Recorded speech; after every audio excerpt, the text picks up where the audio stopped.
ക്യാബിനറ്റിലേക്ക് വരണമെങ്കിൽ, മന്ത്രിസഭയിലേക്ക് വരണമെങ്കിൽ ആഭ്യന്തരം എന്ന നിലപാടിലായിരുന്നു രമേശ് ചെന്നിത്തല. എന്നാൽ ആഭ്യന്തരം മുഖ്യമന്ത്രിയിൽ നിന്ന് മാറുമ്പോൾ ഒരു 2 അധികാര കേന്ദ്രം ഉണ്ടാകുമെന്ന സമീപനം അത് വി.ഡി. സതീശനുണ്ടായിരുന്നു. ഇക്കാര്യത്തിൽ എങ്ങനെയൊരു സമവായത്തിലേക്കാണ് കോൺഗ്രസ് നേതൃത്വം എത്തുന്നത്?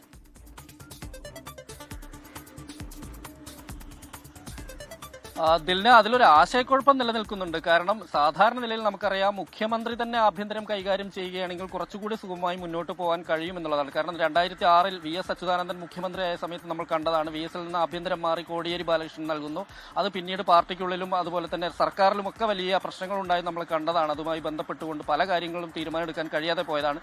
അതേ ഒരു സാഹചര്യം ഉണ്ടാവും എന്നുള്ളത് തന്നെയാണ് വി.ഡി. സതീശൻ വിഭാഗം പറയുന്നത്. അതുകൊണ്ട് തന്നെ വി.ഡി. സതീശൻ ആഭ്യന്തരമന്ത്രി മുഖ്യമന്ത്രിക്കൊപ്പം തന്നെ ആഭ്യന്തര വകുപ്പ് കൂടി കൈകാര്യം ചെയ്യണം എന്നുള്ള രീതിയിലുള്ള ചർച്ചകൾ സജീവമാണ്.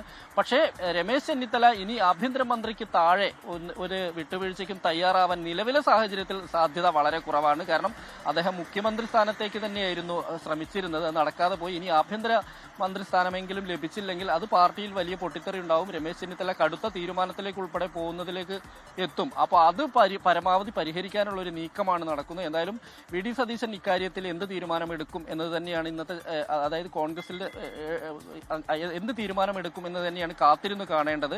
അങ്ങനെ വി.ഡി. സതീശൻ ആഭ്യന്തര വകുപ്പ് വിട്ടു നൽകാൻ തയ്യാറല്ല എന്നുള്ളൊരു അവസ്ഥ വരികയാണെങ്കിൽ അത് വലിയ രീതിയിൽ പാർട്ടിയിൽ പൊട്ടിത്തെറി ഉണ്ടാവും എന്നുള്ള കാര്യത്തിൽ സംശയമില്ല. ദിൽന,